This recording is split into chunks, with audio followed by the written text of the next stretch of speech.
The 2019 BMW 850i Coupe. This is not only BMW's biggest coupe, but it is also BMW's newest coupe. Starting at a meager and very reasonable $111,000, this super long two-door coupe comes equipped with a 4.4-liter twin-turbo V8 that flexes about 523 horsepower.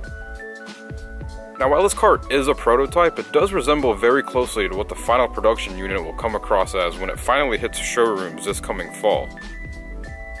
Now, while this car may seem new to most, it's essentially a reintroduction of the classic 8 series which appeared in the 1990s.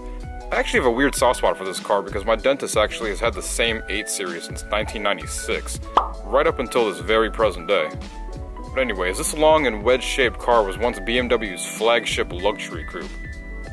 Unfortunately, a car that was priced like a house and was about as reliable as a glass hammer didn't really fare too well with sales.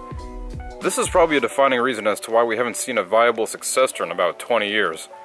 It only makes sense if the 8 Series finally gets raised from the ashes.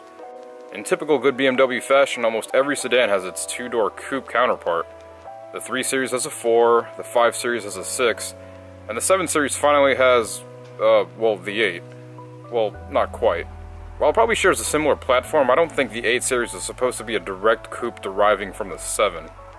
But everything changes this November.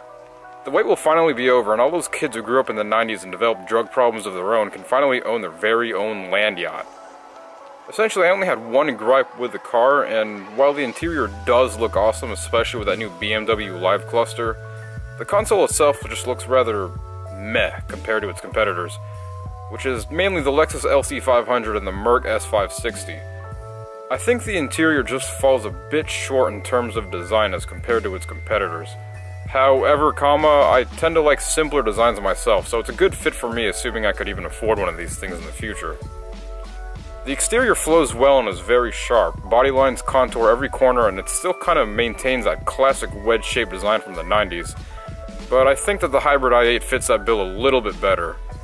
Despite the fact that the car is made from plenty of lightweight components like aluminum and carbon fiber, the M850i tips the scales at a whopping 4,478 pounds.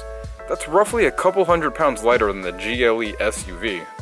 Overall, I think the car will boast more success than its predecessor from the 90s. BMW did a great job with this car in terms of performance and design. Hopefully in the future I'll be able to take one of these out for a spin and just see how impressive it really is. Oh yeah, and let's not forget about that future M8 either.